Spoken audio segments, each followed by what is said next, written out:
Welcome to the second season of No Man is an Island, which will pick up where we left our team at the end of Season 1. Already today, you can listen to most of Season 2 in raw format on our Patreon, including a recap of Season 1 and our characters' development.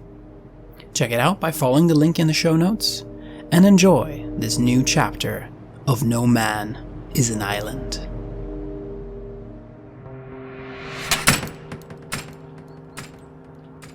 Anna lets go of the door and leans the rebar that she's gonna lock across it, walks across the parking lot, blows into her hands. It's a bit cold for April. Spring is only 2-3 weeks away. It's not gonna be a nice summery spring at all. She touches your coat, Paul. Paul, before you go, she's got makeup on and nice shoes. I close the trunk and I look up and say, "Yes, Anna." Yeah, she looks down, up again. Some of you take Gabrielle, okay? One of you's gotta take her. Take her with you over the weekend. I look back to the window and I see her standing in there, and I give a sigh. Look back at Anna. She looks really nice today. I can't understand how after all of this. Yeah, we can't well keep her here, can we? She needs people. She needs to be watched. She could be dangerous. You're right. And if she is to be what Isaac wants her to be, she needs to work among people also. Yeah. I mean, I don't know. Let Francis take her. They're probably just going to watch some shitty movie, but anything, I can't bear the idea of having her locked up in there with all the research.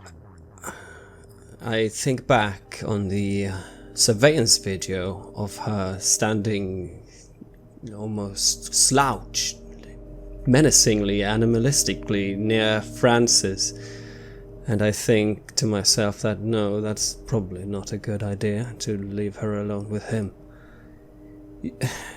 Yeah, I mean, we got place, I suppose. I mean, Francis could do as good a job, I think, but not fucking here, of course. But yeah, whatever. No, I don't think that's a very good idea. I think maybe you want me to take her. No, I can go after work, hard drinking. Nobody really likes me with my pro girlfriends in central London with her. I think that's a really good idea. You got me, Anna. I get it. Okay, I have a date. I need to go. You take care of her. Yes. Or Francis take care of her. I'll get up with us. Don't worry. Are you okay? Do you have somewhere to go? Yeah. This is not just some friendly advice. This is Isaac's orders. Okay. One of you eyes on her, 24/7. Okay. I wipe the smile off my face and I just nod. Fine. Have a good one, love. Yeah. She smiles briefly, a little too sharply, looks down and steps towards her silver Hyundai, taking out the keys and opening it. I rub my forehead a bit and just feel so tired. There she goes off, and I look back towards the building, and I see Francis taking out some boxes, so I go out over there to help him. I'm taking out a few files. I'm not actually allowed to take too much with me, all the secrecy and all that, so I actually can't do much out home, other than my own personal musings. I have to admit I'm a little put out by the whole holiday thing. I don't have time for holiday now. It's one of the possibly greatest discoveries. Mm-hmm. Yeah, that's the phone. Let me hold that for you. I'll take the... Oh, certainly. And I start moving over to his car to put it down next to it. Remember to pick up the trailer for the dog show. 1400, Mom. Christ, it's a stupid dog show today. It's Sunday, Chelsea. The Wolf Dog Exhibition. You promised to help her out. That's today. I cannot even believe I need to consider such a thing, but yes, I did say that, didn't I? Yes. I will have to pick up a trailer. What does she even need a trailer for? She might have... there are 4 dogs. They have equipment. Maybe she's promised the neighbors to take theirs as well. Trailer it is, and I guess it's dog show day for you. She requires your assistance, of course, to go there when she doesn't have an assistant, which she doesn't have currently. I will text back. I'm on it. No problem. And Paul will see me looking extremely irritated at my phone as I'm texting. And I come back after I'm having put down the box near your car. You alright there, Ward? Oh, ecstatic. I'm going to a dog show today. Dog show? I didn't know you liked dogs. I don't. My mother's. Ah. Oh. Thought we'd had enough of those for a lifetime after that. Oh, yeah. You weren't. Yes, you were. Never mind. I was there, Paul. But these dogs are hardly the same sort of thing. Anyway... Maybe it can be therapeutical for you then. What do I need to be therapeutic about? To be perfectly honest with you, I'd rather be back inside, working. I know. Me too. In a way. What needs must, right? Where is Ellis? Oh, she's right. I'm standing like on the stairs where there's a bit of shade from a little slanted roof. Like sulking a bit in my usual jacket and with shades on. I look over and say to Paul, well, that's good at least. Shows her stage isn't as advanced as she seems to keep thinking it is. Anna says, never mind. I thought I might bring her with us. Could be good for her to be around a bit more people. Feel that she's a sociable creature still. You sure about that? You're Yes. going to need to be careful, Paul. This could, I look over, this could be a good test. It's a test that if she fails... I'm sure you don't need me to tell you the consequences, but if... I know. I'll keep a good eye on her, but I think, definitely, I think it would be good for her to have people around her. Hey, Ellis, are you wanna come with? I look up. What? Have you decided? Yeah, I'm going to Brighton with the family. You wanna come with? There's a nice fair going on. I look confused and was not expecting this. Yeah, sure, but... You met Luann. Paul... Is that...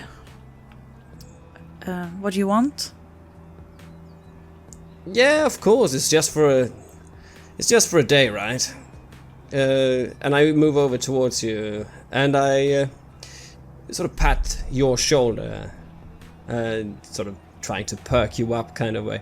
Hey, look, I know you're fighting a real hard battle here, but you've been doing well. You've been doing extremely well considering all the shit that's been thrown your way, alright? You're gonna be fine. Yeah. I take my glasses off and kind of rubs my eye a bit. Yeah.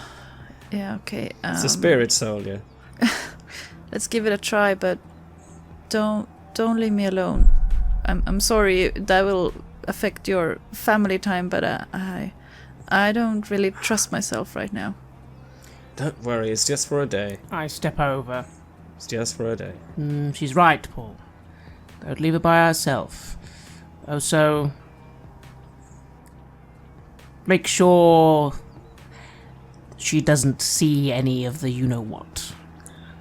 From my assessment, that seems to stimulate the unpleasant sides of her condition. Your condition, even, Ellis. What? What do you mean? Blood, Oh. Ellis. Oh. Have you not noticed? I find it quite obvious to me now, from multiple observations, that it does seem as if your condition is heightened by its presence, especially in a large amount. Therefore, just don't hurt yourself. I look at Francis and I smile a bit, but it's not like a happy smile. It's there all the time. I can see it in you all the time. I'm sorry, but I don't need to. It doesn't have to be in front of me. It's everywhere. I know that, but you forget I have observed you several times, especially the last time. I believe with stage 1, I lower my voice, that you are probably actually quite capable of being in your own mind most of the time, but I believe that if, for example, I was to cut an artery and bleed right in front of you, your own willpower would be overridden, much like offering a drink to an alcoholic. We're not taking her to Elm Street. Good. If anything, I agree, Ellis. This is going to be a test for you. I'm hoping you succeed. You can go out and cope with your disease. That means it's better for all of us. Remember, I've made breakthroughs. I lean in. Several breakthroughs, actually. I look a bit more relieved and also a bit more calm. Thank you, Francis. I really appreciate it. Thank you. Don't let me down. I try and smile at that, and I sort of go back to my own vehicle and go, well, I will hopefully see you too soon, because I'm eager to get back to work, but enforced holiday is enforced holiday. I'm going to go to a dog show. Yeah. The last person out of the building is not Ellis, but Staff Sergeant Sam Shirley has been checking and locking down the premises. He's in Bermuda shorts, despite the chill, and a leather jacket and pink glasses. So what's on? Anyone? Anyone wants to join me from some gambling or something? I'm just gonna hit the town to get plaster drunk, see how drunk I can get, because before things close on a Sunday, it's London after all. Though. Sounds like you're going to make a bunch of good life choices. None. Not tonight. Anyone want to join? No, I think we're good, Shirley. You're doing well. It's good to hear you've got the spirits up. Yeah, thank you, man.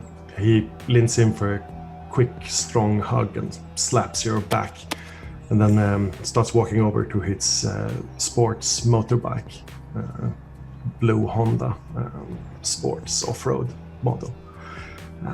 Puts the helmet on and revs the engine. Did you say dog show? Yes. Oh, that's so cute. Be sure to tell me if your mom wins first prize. That would be fantastic. I certainly will, Sergeant. I certainly will. Yeah, Ellis, you going to the dog show? No. I'm going with him. I just cock my head to Paul. Well, have fun, lovebirds. See you around. He flips the visor and starts the bike and rolls out in the driveway. I look at him with a sort of wry smile. Well, he looks very flamboyant. I don't know if he's just truly oblivious to things or actually undergoing extreme psychological trauma, and this is his only way of coping with it. He's dealing. From what you've seen of him in hot zones, he's dealing. He is at least 10 years younger than the rest of us, I think, so not unexpected. Sounds good for him. And I start going towards the car. I follow. One final thing before you go, Paul. I just run over. Yeah.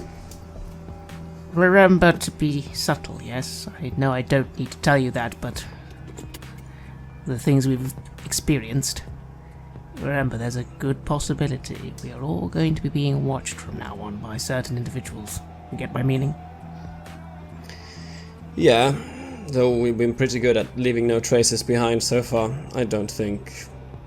Yeah, but I get your drift, I know you. You too. Yes. Keep vigilant and be quick on the call button if something comes up. I begin to walk away from the pair, and maybe being a bit more optimistic sounding than I really feel about the idea of Ellis being out. But part of me is trying to see it as a genuine test. If she can maintain herself now that we've diagnosed her and given her some actual information, then maybe the stage 1, maybe it can be dealt with in a humane manner. Although, it's worth noting that I have ordered for our other guest currently in a holding cell to be given the barest minimum of care and not actually to even be fed at all if possible, especially not blood. I'm curious to see the results. Test. Yeah. So the test subjects will be Paul and his family.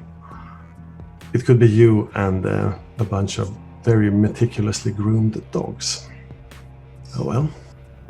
You want to pick anything up on the way? Do you need anything clothes-wise or anything? You good? No. I got it here. I point to a small little bag. Cool. Okay, let's go then. Yeah, absolutely. Let's have some fun, right? Let's just disconnect. Yeah, fun. The poster for the Woof Dog Show covers an entire billboard on the side of the conference building. This is a big deal.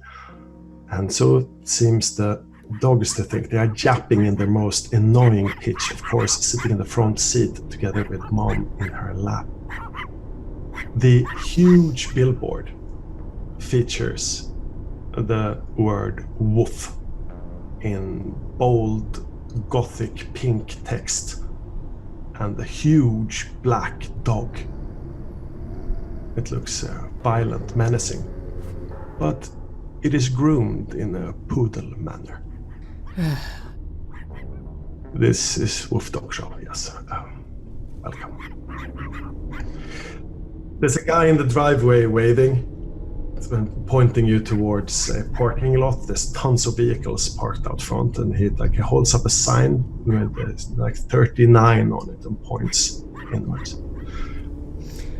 I begin driving to the point we're supposed to drive to. I try and not think about that sign. Kind of makes me feel uneasy for some reason. I focus on the mediocrity of the task ahead of me. I do find a place to park. Mother, you all right back there? Yeah, I'm perfectly fine. And Snuffles needs to take a little pee break right about now, but Bernard can help us. Have you met Bernard? She points across the parking lot to a elderly gentleman, maybe Jamaican descent or something. Must be in his 70s. He's wearing a t-shirt and long slacks and some sort of plastic sandals. Hello. Yeah, Bernard sometimes help me to pick up stuff when you can't help me. He lives 2 doors down. He's kind of my handyman sometimes when you're not around. He lives 2 doors down? Pretty sure I know the people who live 2 doors down. Oh, maybe it's 2 streets down. I don't know. He's wonderfully charming anyway. So you will be fast friends. I'm sure we will, Mother. All right. I drive the car in to park it as I kind of take a moment to observe where this individual is, this Bernard. Bernard is crossing the parking lot and going straight up towards your parked car.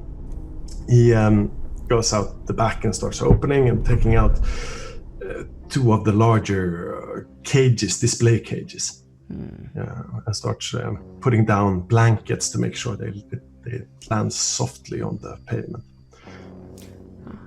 I get out, close the door, take a moment to quickly open the door on the other end for my mother, and then also reach into the glove compartment to collect some pills, which I quickly give to my mother, remarking, "Right, just about time for one of these, Mother, yes?" Yes, will you leave me be?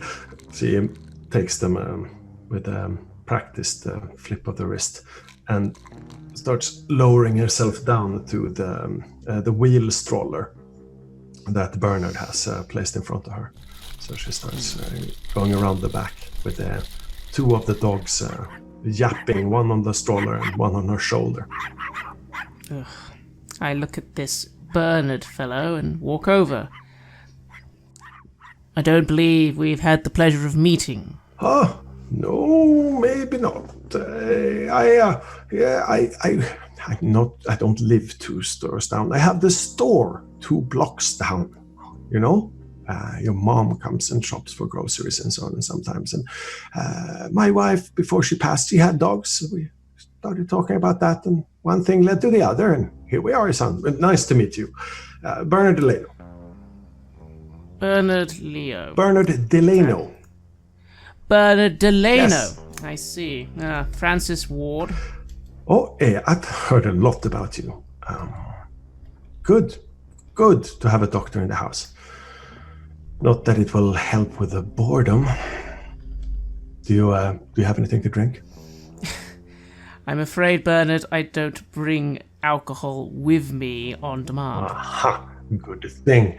I took an extra for you, and he pulls out a flat plastic bottle of brandy and hands to you. Perfect for having in the side pocket of your suit. Little pro tip.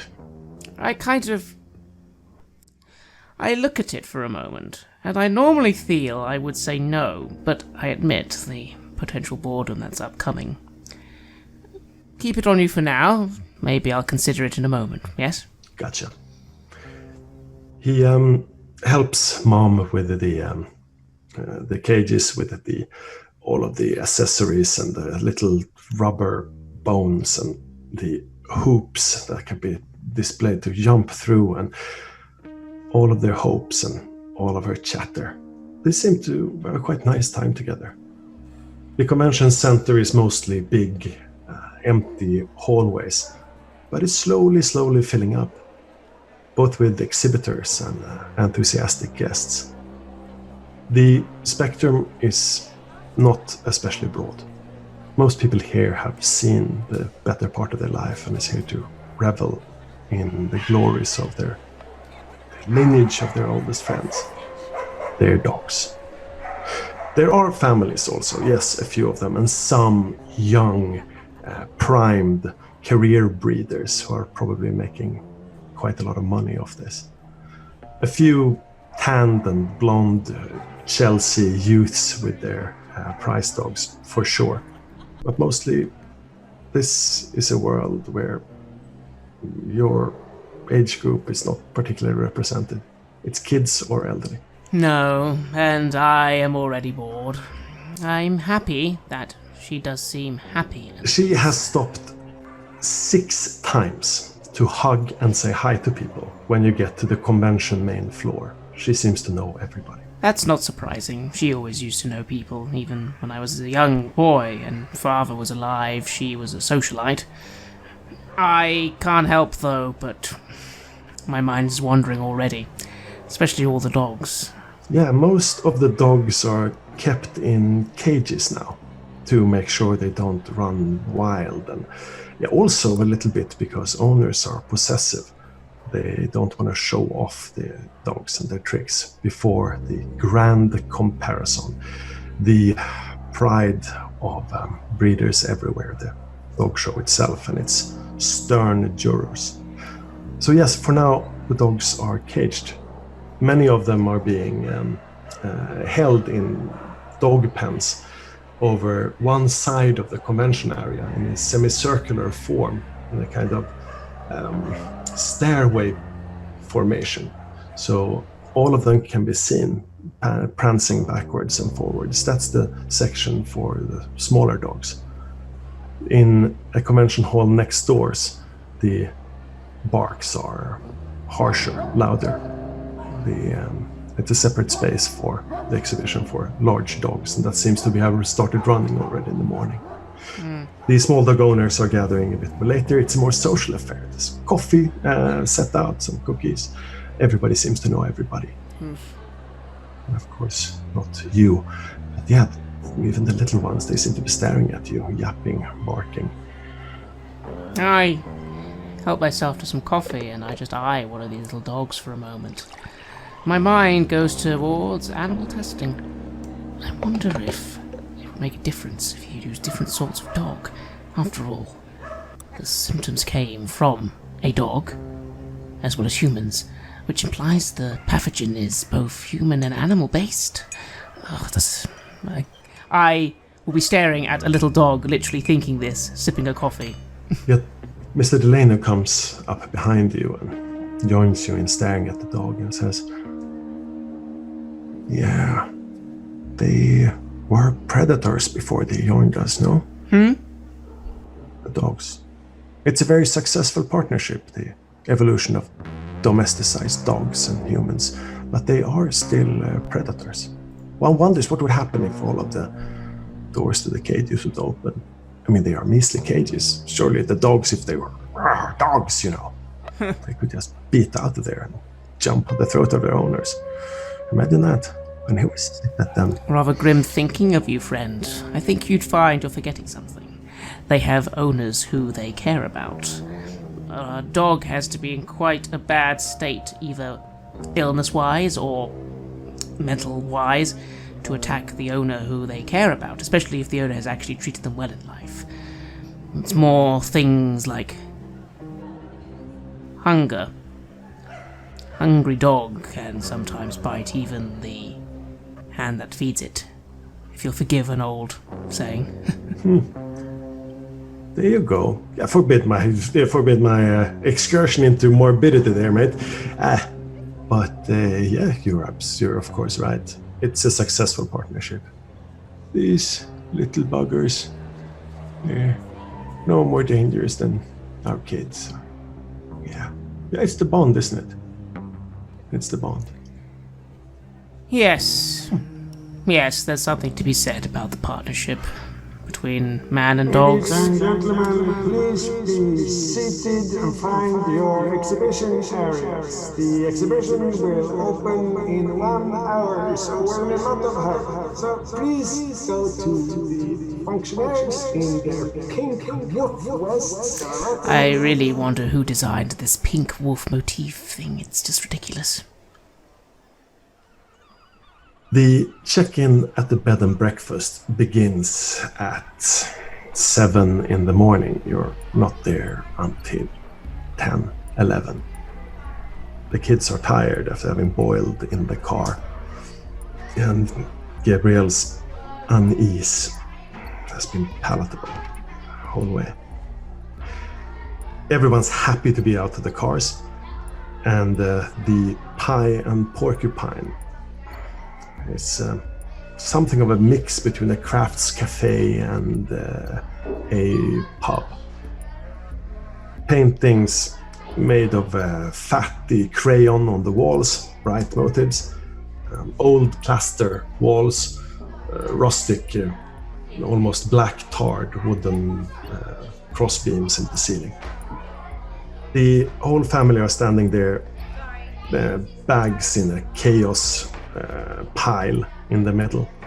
Your 6-year-olds are negotiating with each other and their older siblings over the right to sort the bags in size order because they're so bored waiting for service. No one is in there. It's a counter, there's a bell, no one is there. It's been 5 minutes. I look at the watch. What time is it? It's 10:32. I don't know if we're going to have time for this, if we're going to be able to go to Mass afterwards. I know St. Joseph's has a slightly later Mass at 11:30. We just need to get some snack along the way, and then we'll have to rush it over there. I look back at Ellis. Do you want something? And then I ring the bell. Yeah, you ring the bell for the fourth time. I look up deep in thoughts. Yeah. Hello? Is there anyone here? Sorry, what did you say? No, thank you. I'm okay. I have kind of shut out the kids' chaos. It's kind of hammering on my nerves, so the shades are still on.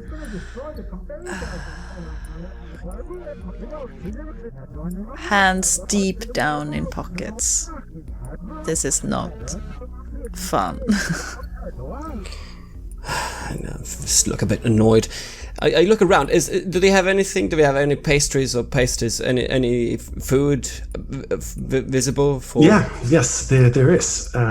There's some sweetbreads laid out in some sort of wooden trays on top of the counter, and it just says like 50p for 3 on small hand-painted signs.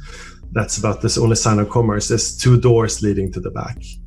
Absolutely no sign of anyone. You do see a sign that says latest check-in 10:00 sharp. I breathe in a nice smell of tar from the wooden beams. A little bit of the sea smell is there as well. You're seaside. That's definitely it. It's only 1 block away from the seafront, so it's okay for such a late book. Yeah. So we basically just missed our check-in time. Mm-hmm. That's a bother. What can we do here? Do they have all the keys and things on display, or what?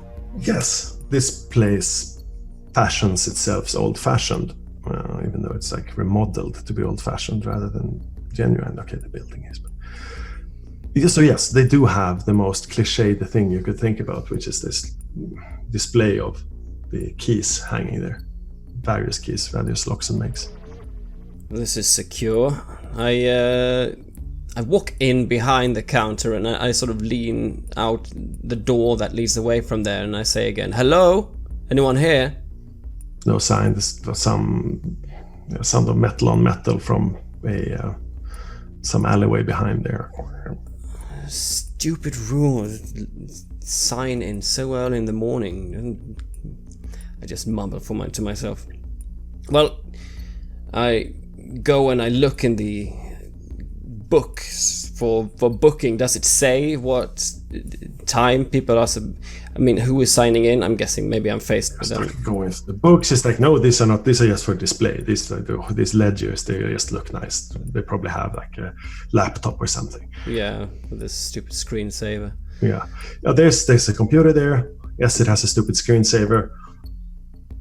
I call someone to get this cracked open in a second, but I go in and click the mouse. I'm gonna see if I can figure out what rooms we have, but just take those keys and go up and do it myself. Darling, why don't you just wait? Luann smiles apologetically at Gabrielle as she makes her way forward to the counter as well. Darling, it's gonna be fine. Just sit down, get a load off. It's gonna be fine.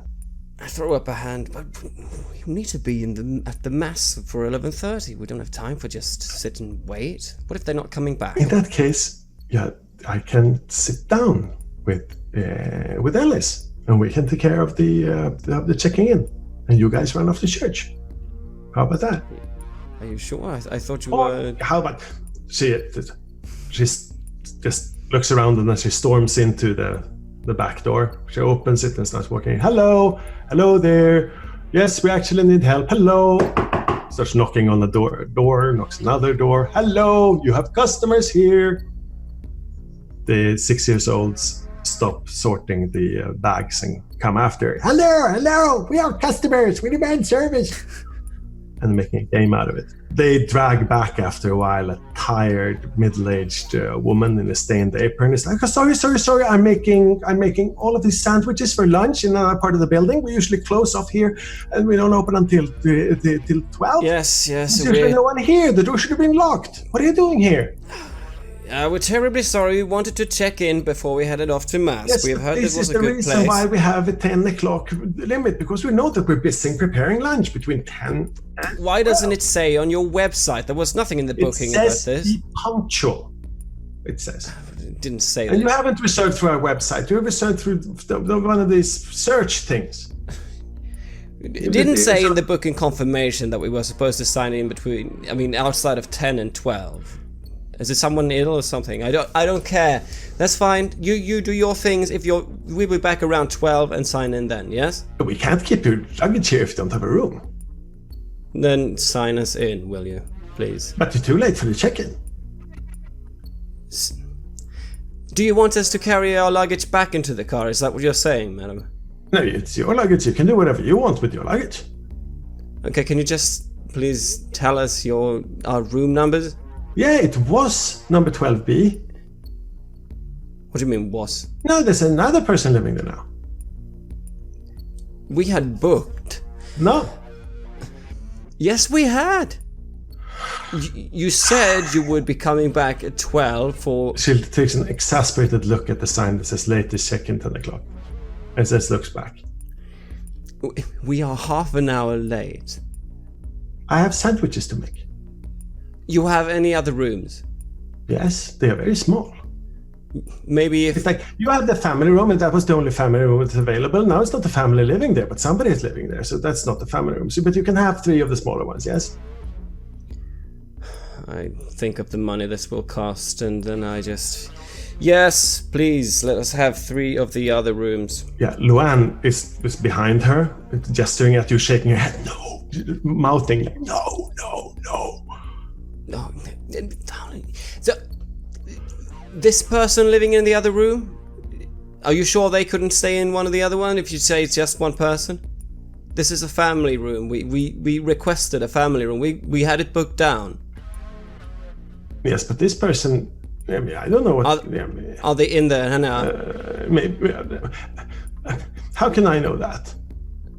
Can I go back to making sandwiches? I look at Luann. I'll go and talk to this person. No, hold one of those rooms, please, and we'll get this for the other person, alright? We'll arrange some sort of switch over. I'm sure it'll be good. Yes, I will make sure that you're not thrown out into the street. Yes, but there's going to be 4 smaller rooms. Look.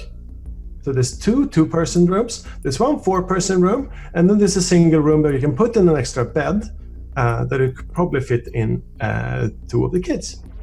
Yeah, and I'm sure that other person will be happy taking one of those rooms. Yeah. Thank you very much. I'll go up to room number 12B. 12B has a broad door. It seems to be made out of, might be fur or something. It's a light wood, reflectively polished.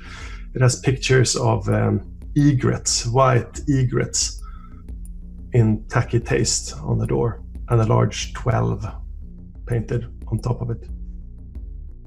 The carpet is thick and dark. The hallway is small. I'm not an interior designer, so I'm not one to judge. I knock the door. There's no answer. Hello? Knock again. Sorry. You hear a rustling of chain inside, and the door opens, just leaving a bit of darkness. And you hear, "Whoa." Oh. Yes, hello. I am so sorry No. to invade. He closes the door. I knock the door again. Hello?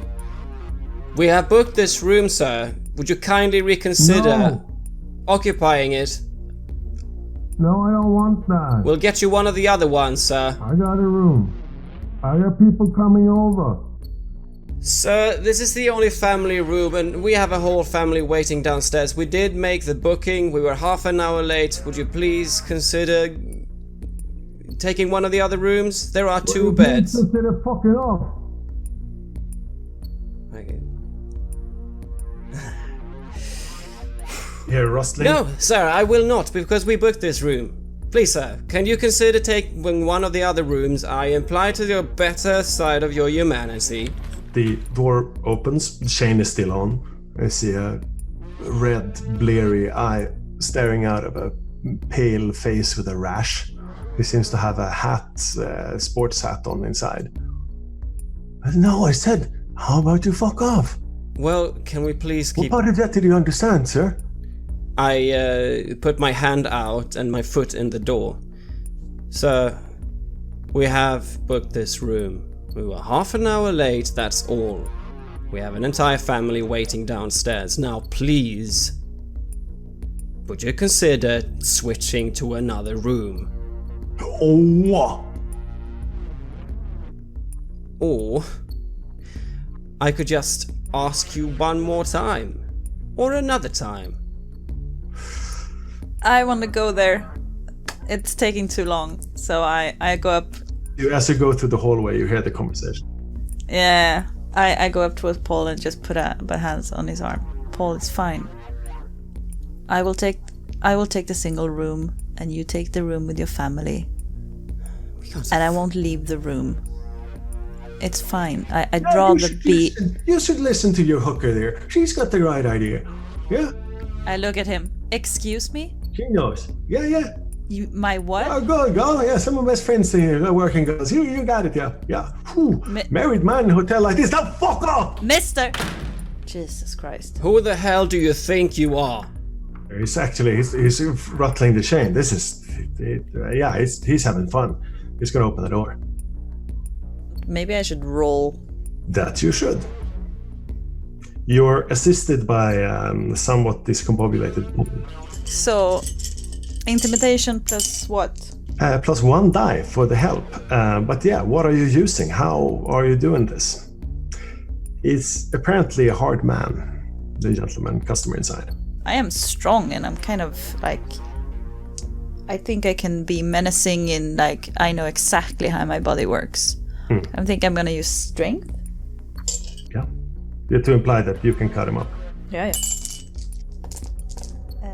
3. Just close the door and back off. Okay. Hard girl like you call it. It's a deal. Okay? Just do this for me. Give me a 50 and it's sorted, okay? Sure. He's fat, short, out of breath. He's got baggy pants on and no shoes. Sweaty. Yeah, I take out my wallet and I hand it to him. Alright? Mom is the word, not telling anything. What, you just want smooth operations, yeah? Just let me get my bags. And he rumbles around in there. Hey, Paul, you hardly managed to see what happened. There was some sort of understanding between these two, and now he's going. After having been paid as much as he would have paid for another room. And having insulted one of London's finest. 2 of them, I guess. But do you really want me in there with them? Isn't it better to I just book one of the single rooms? I'll pay for this. I'll pay for your stay as well. No, Don't Paul, worry. but I'm just glad we finally Paul, got it. I don't want to be in there.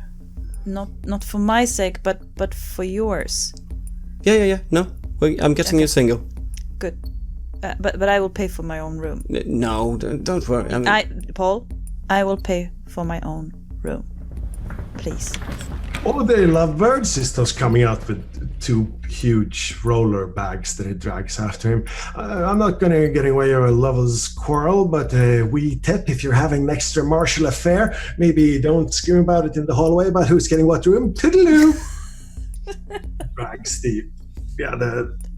the bags away down the stairs, cursing as they go bop, bop, bop down the carpeted stairway.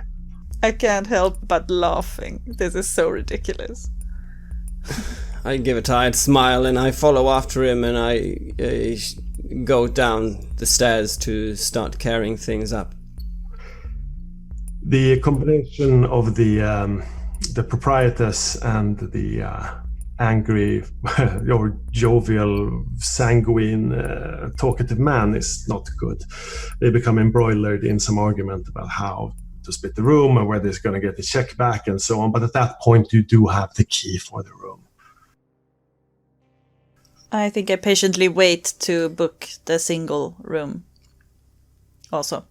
Mm-hmm. The family gets installed. He hasn't had time to do much damage to the room except like small smoke, half a package of silk cuts. So it's smoke in the room despite, fire alarms in the ceiling and no smoking signs. But apart from that, it's like a suite, an apartment suite with enough space for you. And rooms in good, so you can divide the family into age groups roughly. You and Luann have your own master bedroom. It's quite nice. Here, the furniture seems to be original 19th century, most of it. It's sparse, no attempts at ostentatious decoration have been done, which makes it really, really stylish. It's a nice room. Not bad at all. Good, and thanks to Sienna and Judy's sorting up the bags, carrying them up is much easier. Well done, girls, I say.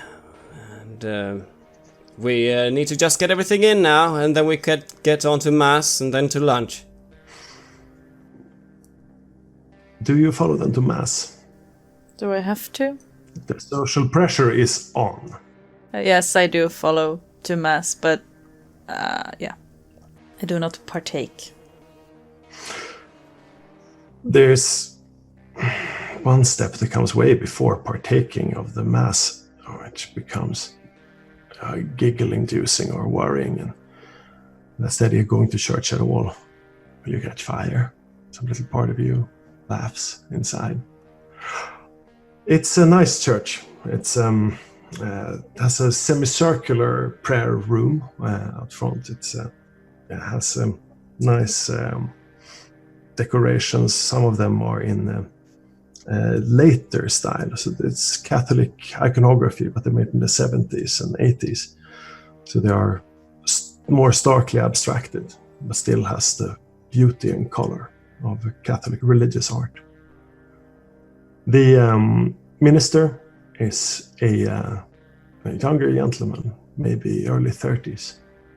His voice is a little bit high-pitched, but as he speaks about Jesus throwing the bankers, the usurers from the temple, the merchants from the temple, he speaks with great conviction, connects it to recent events in the banking sector and the mortgages that are on everybody's mind.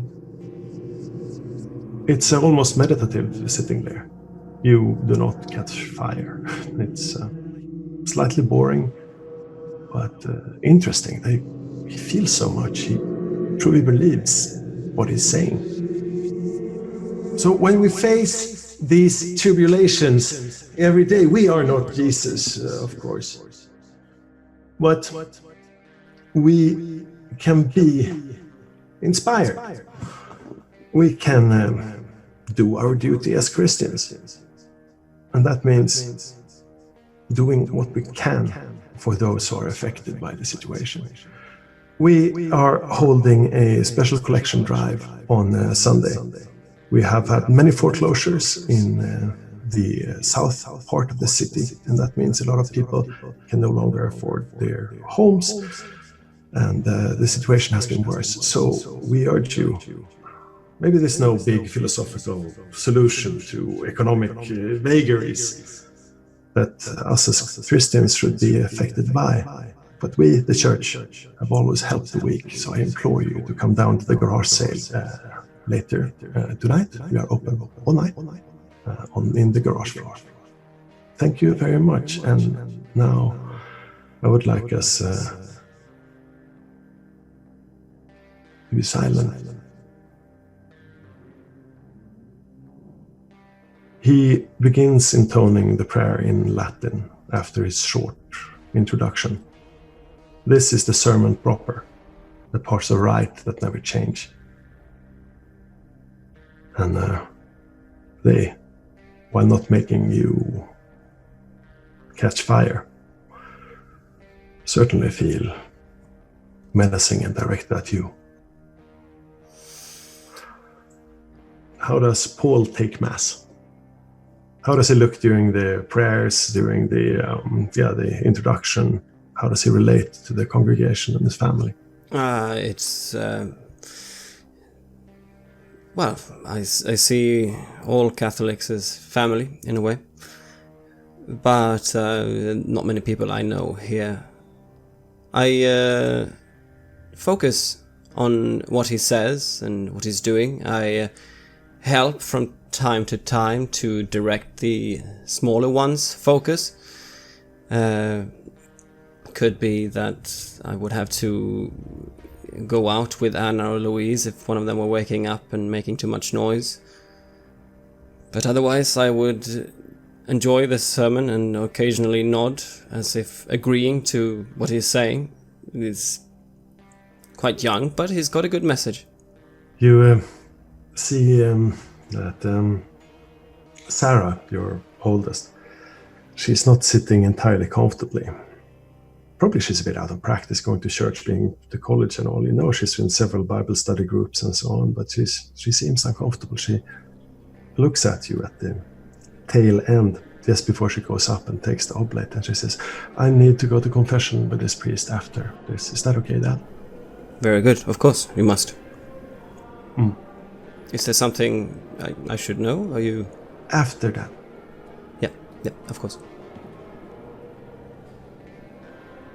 She takes her bread with extra sincerity. The kids, as always, make something fun out of it. Sticking your tongue out is always funny, no matter if it's the body of God that is placed upon it. After your daughter comes back, she's been away for maybe 15 minutes in the confessional. She starts crossing the room, slowly, hesitantly going up to light candles and so on. In the meanwhile, you, Ellis, you're the only person in the room who hasn't taken the wafer and the wine. No. I don't think I feel awkward about it either. I just exercising my right not to partake. What did you think? About church? About this? Yeah, no, what he said about the message. It was interesting. He's a good speaker. Yeah. Never seen him before, but I like what he did. What would you think about what he said about the all events always ringing true with what's happening around us? I think that we have a deep sense of longing for meaning and putting things into perspective. And for me, religion or belief is a way to do that. But I'm not practicing. I'm not a believer, Paul. Yeah. Yeah. I know. I just. What is your temple? What would you keep clear of the merchants and other wills trying to make profit out of what you think is sacred? I think us, the Force, just the work we do, it's sacred to me. Always have been. Been a bit odd. Like, I don't have any family and never really wanted one.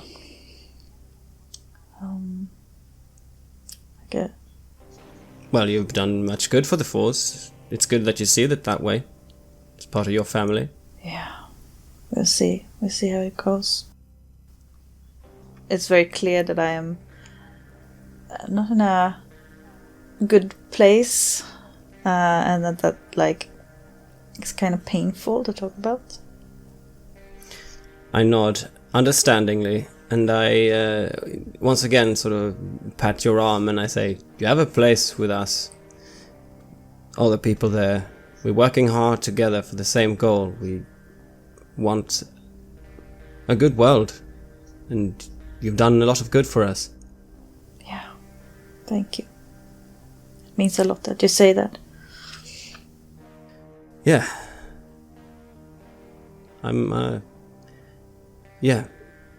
I'm happy for what we've done. Just remember it, from time to time. Just remember that we are here supporting each other. Yeah. Yeah. Yeah, thank you. And then I go over to the strollers and I look down at Anna and Louise, who are sleeping now quietly there. And I look over at Ellis. Oh, they're so small. I never thought they'd decide to come out as two, though. Yeah. You have a lovely family, Paul. Thank you. Dad? Yeah? Dad? I turn around. Who is it? Sarah. Dad, she holds up her arm and pulls up her jacket arm. You see 2 fat bruises on her arm. Dad, I was there at the protest, Dad. You were there? Yeah, yeah. And these are for a police baton, okay? Did you hear him talking? Dad, I think what you're doing is wrong. I think it's wrong of you to protect the bankers now. I think it's wrong. I think they're doing unchristian work. We in our Bible group, we were there, all of us. We saw what is happening. Calm down. Where's the Christian thing? It's like, Sarah, calm down. Let's sit Dad, down. I think you did something. I think you might have done something bad, Dad. I lead her over to one of the benches and I motion to Luann. If you want to go ahead for the lunch, you could go ahead. Yeah, Luann, shakes her head a little bit, but gathers the other kids around her. Okay, kids, we're going to lunch. Who wants fish and chips? Yeah, I want the disgusting sauce. I look at Sarah. I've never seen her this way. She's always been sort of the calm one, the one taking care of everyone else. But she's very loyal to the faith, and I understand what she means. And I take her hand. Look, I get you. I understand. You don't understand. It whips your hand away. No. The whole point is that when you're asked to sin, you don't. I think it was wrong. I think you sinned. I think what we did. How many people died, Dad? I know. And it was not, of course, never the intention of the Force to do something like that. How did you get these? Please don't talk about this middle of church. I just needed to get it off my chest, okay? It's not a big deal.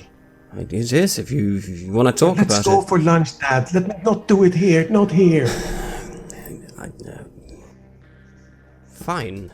As she raises her voice in the silence of the church, your harshness of your voices becomes obvious. I look at her, I'm very puzzled. Fine. Sure, I do understand what you say, and I respect you. Yeah, but it's not so easy as you always told it was going to be. It's never Of course it's not going to be easy. And sometimes we have to make very difficult choices, and I appreciate you have done that as well. If you want to go to lunch, we'll do that, but I want to talk about this, alright? Yeah, it's a big thing what I do. I just say, I think you did the wrong thing. I think you may be a sinner, Dad. She takes her bag and storms away. The smaller door inside the big church gates slams as she leaves, and it's just you and Ellis in the quiet, together with a few surprised celebrants looking up, seeing what the fuss is about. How old is she? 20. Yeah. I stand up. Well, it's not going to be easy explaining to someone deeply invested in the faith why it can sometimes be justified to kill for the greater good. Is it? The dogs start barking almost immediately as somebody approaches their cages, no matter what. They're exciting, they're ready to go. The announcer has just announced the 4th run of our mini challenge is about to begin. Watch the smallest dogs you have ever seen traverse the maze at record speed. They are quite fast, and yes, they've trained the maze many times. It's 40th number or something.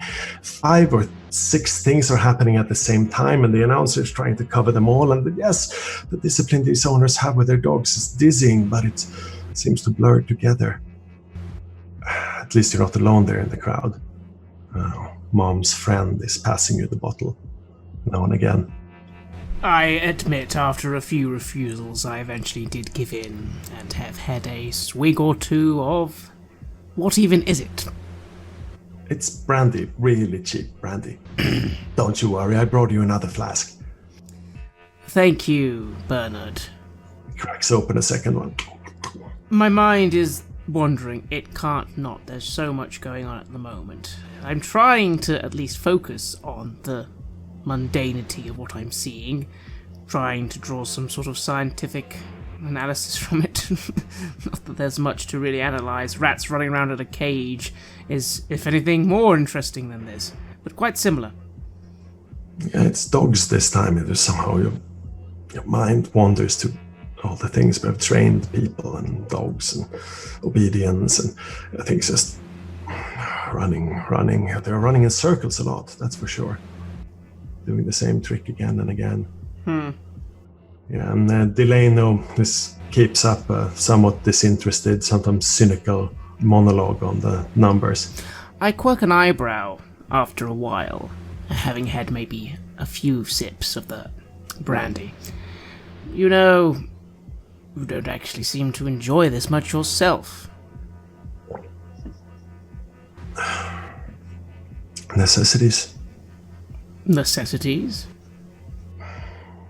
We must watch out for things that are important, don't we? Like her. He nods towards your beaming Ma, who is now progressing towards the stage with her 3 darlings. They are about to jump through 3 separate hoops on different heights, set on a swirling contraption. That's sort of like one of these things you put over a child's bed, like a mobile. It requires quite a lot of agility from the small bastard, since she's been training the trick forever. There's a ball that they're dropping and picking up in their mouths as well. She's beaming, waving to you as her number is being announced, and she sets down the things. I smile and do wave back, remarking to Bernard, well, it's good to have focus at her age, especially with her condition. A active mind is an active body. It's when we lounge, when we do nothing in the later years of our lives, that's what decreases aging and, well, the end of our days. Mentally and physically. Yeah, you really stand up for her. You've done a man's work. You're a son that anyone would be proud of. You know, you think this is stupid. It is silly. She's training these buggers. She's doing it. How old is she? She just doesn't know when to stop, does she? No, which is good. No. No, that is not always good, Francis. Can I call you Francis? You. It's almost like you're my friend. You know, I know your mother. You can, Bernard. But I don't quite get your meaning. What do you mean? It's not always good. You don't know when to stop in this family, do you? I mean, how do we know that your hard work is going to carry results? How do you know that your hard work is not going to harm anyone? You know, training these dogs with this discipline, there's one point here in the trick. Look now. Your mom drops the ball. And one of the dogs, you think it's Slinky, lighting fast. His head moves out and his entire body tenses and it jumps and catches the ball in his jaws. You can see his lips pulled back, the canines enveloping the green little ball, sharp canines. The force there, right there, as it bites. I could break her fingers. Could break her neck. It's just her hard work. And make sure they don't. I was right. These are beasts and they can be beasts again. And you don't know when to stop, Francis. I give him a very hard look, and I sort of take a sip of that brandy. And forgive me, Bernard, and you would know... How do you know that I do not know when to stop? Is that what my mother says? Have you ever heard your mother talking about me? Not until... Yes. Recently. Do you really think that I know your mother? I wrinkle my nose a little. How would I know anything about that, Mr. Bernard? I believe what my mother tells me. Good. I think you should continue to believe what your mother tells you. But first there is this. You can't talk with a windpipe that has been chewed through by teeth, even in that small magnitude. You can't speak, you can't say anything that you're supposed to listen to. And what I do know for a fact is that this show goes on. Yeah, what was the time when you got here? It was just around after sundown, right? Must have been here around 6-7ish. That's good. All the preparations. Yeah, around sundown, right? Kind of keep track. And the show is going to run until 1 o'clock at night. No, even 2 with the after party where these bozos get shit-faced drunk and fuck each other's wives. You know how much time that gives you? How much, Bernard? It gives you from 6 o'clock to 1 o'clock. Oh, that is 7 hours. If you take the I-41, you should just be able to make it. I'll be here. Come back. But when you do, there's gonna have been a strange accident at your workplace. And all of that overreaching will be gone. You will go. You will destroy your research. You will do it. Now. There's a dog that will follow you. Take it into the car. It will follow you. And it will make sure that you get everything. Do you understand?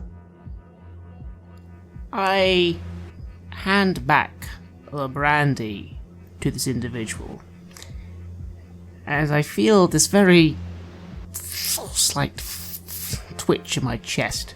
I ignore it.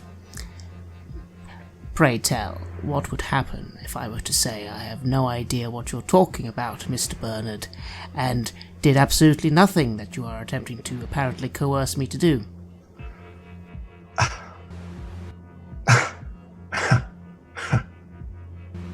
You don't know if you can call it a laugh, but it comes out as coughs, and then he sits still and just looks at one of the Chelsea girls in her velvet hoodie and sport pants and bling shoes, excitedly clapping as her small Pekingese dog runs after a poodle around and round in circles. The poodle just stops. The Pekingese is confused and starts yapping.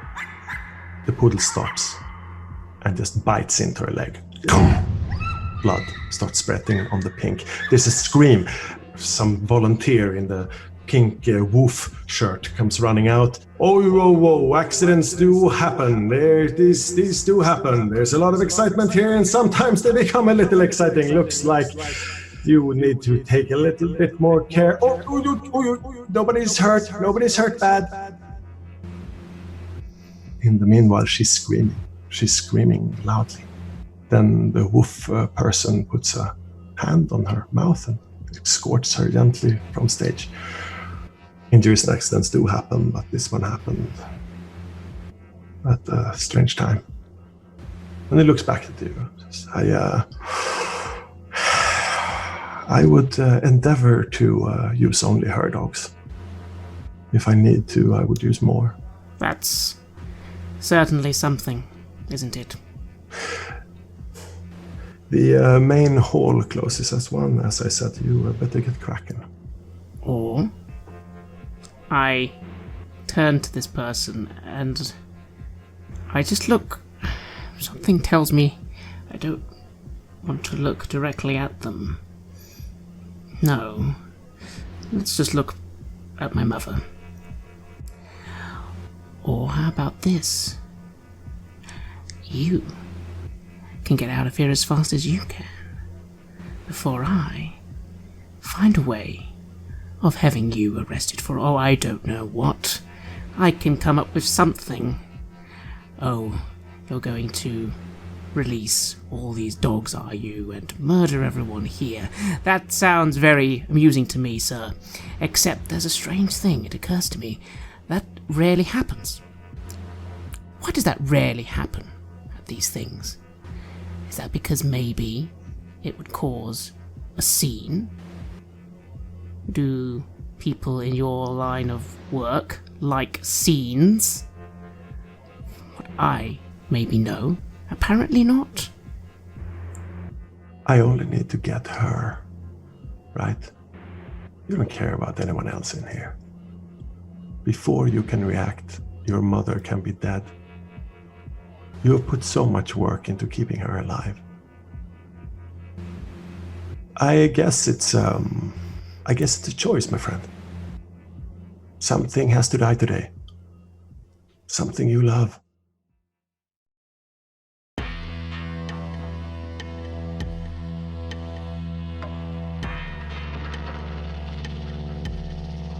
You have listened to an episode of Red Moon Roleplaying, where we play the chronicle No Man is an Island for Vampire the Masquerade 5th edition.